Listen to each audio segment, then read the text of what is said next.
صبح بدا من طلعته.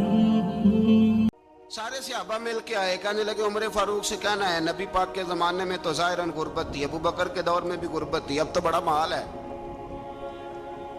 عمر سے سفارش کرو کہ عمر نیا کرتا پہنا کرے۔ ملکوں کے سفیر آتے ہیں، عمر وہی پھٹی پرانی چادر اوڑھ کے اور وہی کئی جگہ پہ پیوند لگے سوٹ پہن کے سفیروں کے سامنے بیٹھ جاتا ہے۔ عمر کو مشورہ دو، طے ہو گئی بات۔ سب نے جب مشورہ دے لیا تو سارے کہنے لگے یہ بتاؤ شیر کی مونچھ کو ہاتھ کون لگائے گا؟ کہنا کس نے ہے؟ بندہ بھی تو ڈھونڈو نا۔ نے کہا جناب میرا یہ خیال ہے کہ مولا علی شیر خدا کہیں گے، کیونکہ جس شخص کی عمر کو سب سے زیادہ حیا کرتے دیکھا وہ شیر خدا مولا علی ہے رضی اللہ تعالی علی کہیں گے، اس لیے کہ جناب علی تو کئی دفعہ جب گفتگو کرتے تھے تو حضرت عمر چپ کر جاتے تھے اور فرماتے تھے علی نہ ہوتا تو میں ہلاک ہو جاتا۔ تو کہا علی سے کہو۔ جناب علی شیر خدا کو بلایا، کس کام کے لیے؟ جی اللہ اکبر۔ یہ ذرا اپنے اس دور پہ اس بات کو ذرا لاکا جناب ان سے کہیں کہ زیادہ نہیں، ایک کرتا نیا پہن لے، سفیر آتے ہیں وزیر آتے ہیں تو ایک کرتا نیا پہن لے۔ حضرت علی کو بلایا، فرمانے لگے کوئی اور بات ہوتی تو میں کہہ دیتا، یہ والی میں نہیں کہہ سکتا، کوئی اور ہوتی تو میں عمر کو کئی دفعہ کہہ دیتا ہوں، جلال میں بھی تو سن، یہ والی میں نہیں کہہ سکتا، میں تمہیں ایک مشورہ دیتا ہوں۔ کہا وہ کیا؟ کہنے لگے سیدہ عائشہ صدیقہ سے کہو، وہ مومنوں کی ماں ہے، عمر ٹالے گا نہیں۔ اماں جی سے جا کے کہا اماں جی نیا کرتا عمر سے کہیں پہن لیں، وزیر آتے ہیں بڑے بڑے لوگ تو چلو کوئی حرج نہیں۔ اماں جی نے کہا اچھا کوئی بات نہیں میں بلا لیتی ہوں۔ جناب عائشہ نے پیغام بھیجا، جب خادم نے کہا نا مصطفیٰ کے گھر سے پیغام آیا ہے تو 20 لوگ بیٹھے تھے، عمر کانپتے ہوئے اٹھے، کانپتے دوڑے۔ حضرت عائشہ پردے میں تھی تو فرماتی ہیں عمر اتحیات کی حالت میں بیٹھ گئے۔ کہا اماں جی دیر تو نہیں ہو گئی مجھے آنے میں؟ کہا نہیں ٹائم پہ آ گئے ہو۔ کس لیے بلایا تھا؟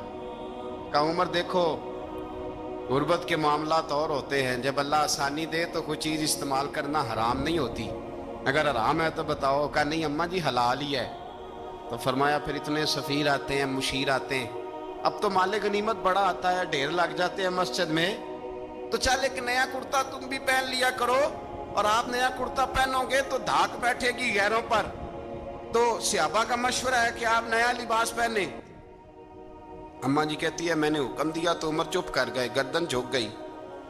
تھوڑی دیر کے بعد سیدنا عمر فاروق نے سر اٹھایا تو داڑھی پہ آنسو گر رہے تھے، رو پڑے، کہنے لگے پاک محبوب کی پاک بیوی جیسے حکم کرتی ہو میں حاضر ہوں، پر مجھے وہ والا لباس پہنانا جو میرے مصطفیٰ نے پسند فرمایا ہے، اگر یہ رنگ رسول پاک کا ہے تو میں حاضر ہوں، اور اگر نبی پاک کا نہیں تو پھر جیسے آپ حکم کریں۔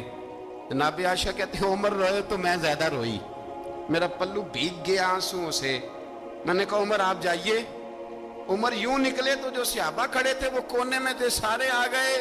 کہا اماں جی کیا بنا؟ فرمایا بھائی تم سب جو باتیں کہتے ہو وہ اپنی جگہ ٹھیک ہیں، پر عمر جو بات کرتا ہے وہ سب سے زیادہ ٹھیک ہے۔ عمر جس پہلو پر بات کرتا ہے وہ یار ایسی عاجزی، ایسا رنگ، ایسا انداز، ایسا طرز حیات، ایسی زندگی۔ اولاد کے معاملے میں لوگ بزدل ہو جاتے ہیں، بزدل، پر حضرت عمر کا بیٹا مصر گیا، وہاں سے کمائی کر کے لایا، تجارت کرنے گیا، لاکھوں کا مال۔ کون سا باپ ہے دنیا میں جس کا بیٹا باپ سے پیسے لے کے آئے تو ابا تفصیل پوچھے کہ بیٹا کہاں سے کمائے، کہاں سے لایا، کتنے ملے، کیوں آئے؟ کون سا باپ تفصیل پوچھتا ہے؟ ابا تو کہتا ہے لا صحیح، اور تعریفیں کرتا ہے میرا بیٹا بڑی کمائی کرتا ہے۔ کبھی پوچھا ہے اس سے کہ ڈیوٹی صحیح دیتا ہے کہ نہیں؟ کبھی پوچھا ہے کہ تو ایمانداری کی روزی لاتا ہے کہ حرام کی کماتا ہے؟ یہ باپ کی ذمہ داری ہے، یہ اماں کی ذمہ داری ہے۔ پھر کہتا ہے بیماری کیسے آ گئی، پریشانی کیسے آ گئی؟ تو نے کبھی سوال کیا اپنی اولاد سے؟ حضرت عمر فاروق رضی اللہ تعالیٰ عنہ کا بیٹا مصر سے پیسے کما کے لایا تو جناب عمر نے بلایا، فرمایا بیٹے اتنی تو تیرے پاس راس ہی نہیں تھی, تھوڑے سے تو پیسے لے کے گیا تھا, اتنی کمائی کیسے ہو گئی؟ اتنے تو پیسے نہیں تھے صاحب, کہاں سے کمائی لائے؟ اس نے کہا ابا جی وہ جو میرے چچا ہے نا مصر کے گورنر, آپ کے دوست, انہوں نے میری مدد کی ہے. فرمایا جتنے لوگ گئے تھے سب کی ہے مدد اس نے؟ کہا نہیں صرف میری کی. فرمایا تیری کیوں کی؟ تیری کیوں کی؟ کہا حضور آپ کے دوست ہیں. فرمایا چپ کر, حضور انہوں نے مجھے اتنے پیسے دیے, میں نے کاروبار میں ڈالے تو نفع آیا تو میں ان کی رقم دے کے. فرمایا خاموش ہو جا, باقی جتنے لوگ گئے تھے سب کی مدد کی اس نے؟ کہا نہیں حضور صرف میری کی. فرمایا اس نے تیری مدد نہیں کی, اس نے خلیفہ کے بیٹے کی مدد کی, اس لیے کہ وہ خلیفہ کو اپنے حق میں نرم کر سکے. فرمایا آدھا مال تیرا ہے, آدھا مال غنیمت کا ہے, مال خزانہ کا ہے, مسلمانوں کا ہے, اس لیے کہ تو جو وہاں سے مال کما کے لایا ہے وہ اپنے باپ کے خلیفہ ہونے کی وجہ سے کما کے لایا ہے, لہذا رکھ ادھر. یہاں کہتے ہیں کدھر سے آیا, کیسے آیا, کون سا حساب دیں, کیا کریں؟ او بھائی حضرت عمر رضی اللہ تعالیٰ عنہ کا اپنی اولاد کے بارے میں یہ رنگ ہے. ایک جنگ سے نا خوشبو آئی, خوشبو بڑی مہنگی ہوتی تھی, عرب میں خوشبو آج بھی بڑی مہنگی ہے, وہ زیادہ استعمال کرتے ہیں. میری باتوں کی سمجھ آ رہی ہے میرے بھائی؟ بڑی مہنگی خوشبو تھی. جب وہ خوشبو آئی تو حضرت عمر نے کہا, گھر میں پہلے پہنچی حضرت عمر کے, چونکہ زیادہ عورتیں استعمال کرتی تھی گھر کے اندر خوشبو, مرد بھی لگاتے. حضرت عمر نے اپنی بیوی سے کہا, آپ کی زوجہ تو تھی وہ بڑی خوشبو کو پسند کرتی. حضرت عمر نے اپنی زوجہ سے کہا کہ خوشبو لاؤ, میں نے ایک عورت کی ڈیوٹی لگائی ہے, وہ خوشبو تول کے نا تو حصہ برابر صحابہ میں بانٹ دے گی. تو آپ کی زوجہ کہنے لگی کسی بی بی کی ڈیوٹی لگانے کی کیا ضرورت تھی, میں جو موجود تھی میں بانٹ دیتی ہوں تول کے حصہ برابر. آپ نے فرمایا نہیں تو رہنے دے, وہ فلانی بی بی بانٹے گی. حضور میں نے بھی بانٹنی ہے, میرے پہ کچھ حق ہے؟ آپ نے فرمایا نہیں تو تفصیل نہ پوچھ, تو خوشبو دے دے, کوئی اور بانٹے گی. خاتون خانہ تھی نا, کہنے لگی نہیں مجھے بھی آج آپ کو بتانا ہی پڑے گا کہ کوئی جو بانٹ سکتی ہے تو میں کیوں نہیں بانٹ سکتی. زوجہ کہتی عمر نے بات کی تو میری چیخیں نکل گئیں. حضرت عمر فرمانے لگے جب تو خوشبو بانٹے گی نا تیرے ہاتھوں کو بھی لگے گی, تیرے دوپٹوں کو بھی لگ جائے گی. اگر رب کریم نے مجھ سے سوال پوچھا کہ عمر خوشبو تو مسلمانوں کی تھی, تیری بیوی کے دوپٹے کو کیوں لگ گئی, تو میں اللہ کے حضور کیا جواب دوں گا؟ اگر اللہ نے یہ سوال کیا کہ تیری بیوی نے کیوں لگائی, وہ تو حصہ تھا مسلمانوں کا, تو نے تیری بیوی نے کیوں لگائی؟ تو فرمایا میں نہیں چاہتا کہ اللہ کے حضور مجھے اور تجھے باز پرس ہو, لہذا کسی اور کو بانٹنے دے. زوجہ روئی اور تڑپ کے کہنے لگی عمر مجھے لگتا ہے صبح قیامت بھی تیری بیوی ہونے کی وجہ سے اللہ مجھے جنت عطا فرما دے گا, تیری زوجہ ہونے کی برکت سے. بھائی یہ معیار رکھا, خدا کی قسم ایسا شخص تاریخ میں دوبارہ نہیں آیا. اتنا بڑا آدمی, اتنا بڑا شخص, اتنا بڑا آدمی ایک دن بھی خلافت نہیں مانگی اللہ سے. حضرت عوف بن مالک اشجعی ایک صحابی ہیں. حضرت عوف بن مالک رضی اللہ تعالیٰ عنہ فرماتے ہیں کہ جناب ابو بکر صدیق کا زمانہ تھا تو میں نے خواب دیکھا, میں نے خواب میں جناب عمر کو دیکھا اور میں نے دیکھا کہ کوئی کہنے والا کہہ رہا ہے کہ عمر وہ ہے کہ اللہ کے رستے میں کوئی اسے جتنا مرضی برا بھلا کہے یہ پرواہ نہیں کرتا. کس کے رستے میں؟ بولے سارے. اس کا مطلب ہے اللہ کے رستے میں لوگ برا بھلا بھی. قرآن مجید نے کہا وَلَا يَخَافُونَ لَوْمَةَ لَائِمٍ, کچھ لوگ ایسے ہیں جو برا بھلا کہنے والوں کی لوگ پرواہ نہیں کرتے. آپ یقین کریں اگر پرواہ شروع ہو جائے نا تو دین کا کام ختم ہو جائے. نہ کوئی تقریر کرے, نہ کوئی تدریس کرے, نہ کوئی پیری مریدی کرے, ختم ہو جائے اگر باتوں کی پرواہ ہو. لیکن وہ پرواہ, حضرت عوف بن مالک اشجعی کہتے ہیں میں نے خواب میں دیکھا کہ عمر وہ ہے جو کسی کی پرواہ, اور دوسری بات میں نے یہ دیکھی کہ عمر خلیفہ بنے گا, اور تیسری بات میں نے خواب میں یہ دیکھی کہ عمر شہید بھی کیا جائے گا, عمر شہید بھی ہوگا. یہ میں نے 3 باتیں خواب میں دیکھی. فرماتے ہیں میں نے آ کے خواب حضرت ابو بکر صدیق کو سنائی, وہ خلیفہ تھے. وہ کہنے لگے ٹھہر جا, میں عمر کو بلاتا ہوں, اس کے سامنے دوبارہ سنانا. اس کے سامنے فرماتے ہیں میں نے بلایا حضرت عمر فاروق کو, آ کے بیٹھے. خواب شروع ہوا کہ ایک بات تو میں نے یہ دیکھی کہ آپ ملامت کرنے والے کی پرواہ نہیں کرتے، دوسرا آپ خلیفہ بنے گے۔ جناب عمر کہنے لگے چپ کر، ابو بکر کے سامنے ہی کہہ رہا ہے، چپ کر، خلیفہ کے سامنے ہی کہہ رہا ہے۔ حضرت ابو بکر صدیق کہنے لگے عمر اسے کہنے دو، مجھے لگتا ہے رب کی رضا یہی ہے کہ میرے بعد اگر مصطفیٰ کا منبر ملے تو عمر کو ہی ملے، اسے کہنے دو، کہنے دو۔ یار یہاں تو لوگ ڈینگے مارتے ہیں، یہاں تو لوگ دعوے کرتے ہیں، میرے سامنے فلانے کو بھی بٹھاؤ، فلانے کو بھی بٹھاؤ، اس کو کیا پتا، اس کو کیا پتا، یہ تو بڑکے مارنے کا دور ہے۔ حضرت عمر رضی اللہ تعالیٰ عنہ کو تیسری بات کہی۔ حضرت عوف بن مالک نے کہا اب شہید کیے جائیں گے، میں نے خواب دیکھی ہے۔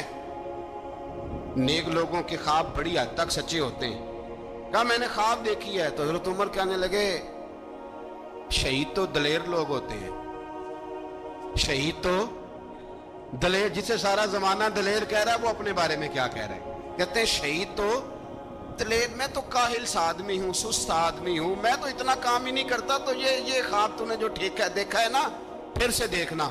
تو ابو بکر صدیق فرمانے لگے عاجزی نہ کر، انکساری نہ کر، تو جو کہہ رہا ہے ٹھیک کہہ رہا ہے، لیکن مجھے سن کے شکر بھی ہوا ہے اور افسوس بھی ہوا ہے۔ افسوس اس بات کا کہ تیرے جیسا بطل عظیم چلا جائے گا، اور شکر اس بات کا کہ رب تجھے زندگی بھی اعزاز والی دے گا، اور شہادت کی موت دے کے اللہ تجھے موت بھی عزت والی عطا فرمائے گا۔ اللہ موت بھی تجھے عزت والی دے گا، تجھے کاہلوں جیسی موت اللہ۔ حضرت فاروق اعظم رضی اللہ، او بھائی یہاں تو اس زمانے کا سب سے بڑا مسئلہ پروٹوکول ہے۔ لوگوں پتہ ہوتا ہے کامل پیر ہے، کامل مرشد ہے، لوگ نہیں جاتے۔ میں کسی کا مرید ہو جاؤں، میرا پروٹوکول کدھر گیا؟ پتہ ہوتا ہے یہ کامل استاد ہے، میں اس کے پاس بیٹھوں گا تو میری تربیت کرے گا، لیکن لوگ شاگرد نہیں بنتے۔ میں کدھر گئی؟ یہ جو پروٹوکول کی مصیبت ہے نا، اس نے بڑے بڑے لوگ زیرو کر دیے، بڑے بڑے لوگ۔ اور یہ مت سمجھے کہ آپ کا وزیر اعظم پروٹوکول لیتا ہے یا آپ کا صدر پروٹوکول، وزراء، ایسی کوئی بات نہیں۔ ہم چھوٹے طبقے سے لے کر بڑے سارے پروٹوکول کے قائل ہیں۔ ہمارا تو داماد بھی کہتا ہے کہ مجھے پوچھا نہیں میں تمہارے گھر کیوں آؤں۔ ہمارا تو بھائی ہر شخص اعلان کرتا ہے پروٹوکول کا، فلانے نے عزت نہیں دی تو واپس آ جاؤ، فلانے نے سلوٹ نہیں کیا تو واپس آ جاؤ۔ لوگ جہاں سلوٹ کرنا چاہیے وہاں بھی سلوٹ کرانے کے قائل ہیں۔ پر حضرت عمر رضی اللہ تعالی، حضرت عمر کی سادگی اور پھر جناب عمر کی عاجزی، جب انسان اپنے اوپر سوار کر لیتا ہے نا، سوار کر لیتا ہے، میں بدکار پرانا خادم، کسے در ملی نٹ ہوئی، تے واصف یار نے نظر جو کی تھی تے واصف ہی ہو۔ میں اکثر سوچتا ہوں حضور نے جہاں بھی کہا نا، فرمایا میرے بعد نبی ہوتے تو خطاب کے بیٹے عمر ہوتے۔ حضور نے فرمایا عمر جس رستے سے جاتا ہے شیطان وہ رستہ بدل جاتا ہے۔ نبی پاک صلی اللہ علیہ وسلم نے فرمایا میرا عمر وہ ہے کہ اس کی زبان پر حق جاری ہے۔ حضور علیہ السلام نے فرمایا 950 سال حضرت جبریل میرے عمر کی شان بیان کریں تو ان کی عظمت ختم نہیں ہوتی۔ 950 سال جبریل عظمت بیان کرے تو ختم نہیں ہوتی۔ یہ بات ہے حضرت عمر کی، اور فرمایا عمر ابو بکر کی نیکیوں میں سے ایک نیکی ہے، یہ شان ہے اب عمر فاروق رضی اللہ تعالیٰ عنہ کی۔ حضور نے فرمایا میرے بعد نبی ہوتے تو عمر ہوتے، جس گلی سے عمر آئے شیطان رستہ بدل جائے۔ میرے عمر فاروق کی شان 950 سال بیان ہو تو ختم نہ ہو۔ عمر کی زبان پر اللہ حق بیان کرتا ہے، جو عمر کہتا ہے وہی رب کر دیتا ہے۔ حضور ساری زندگی فضیلتیں بیان کرتے رہے، عمر جواب میں کیا کہتے ہیں؟ کوئی بتائے نا کہ یہ والی حدیثیں کبھی عمر نے بھی روایت کی ہوں کہ حضور نے میرے بارے میں یہ کہا ہے۔ یہ روایتیں وہ روایت نہیں کرتے، ان سے جب لوگ کہتے عمر تیری بڑی بات ہے تو عمر رو پڑتے، کہتے میں تو اونٹ چرانے والے باپ کا بیٹا ہوں، میں تو اونٹ چرانے والے باپ کا بیٹا، اونٹ چرا۔ اس سے آگے عمر گئے ہی نہیں ساری زندگی، اس سے آگے لفظ ہی نہیں ادا کی۔ اور میں تو بھائی اونٹ چرانے والا، میرا باپ تو اونٹ چرایا کرتا تھا، 10 اونٹ تھے، میری ڈیوٹی ہوتی تھی، سنبھالے نہیں جاتے تھے، ابا ڈنڈوں سے مارتا تھا۔ ساری زندگی عمر حج کرنے گئے، ایک خشک تنا کھجور کا عمر فاروق رضی اللہ تعالیٰ عنہ نے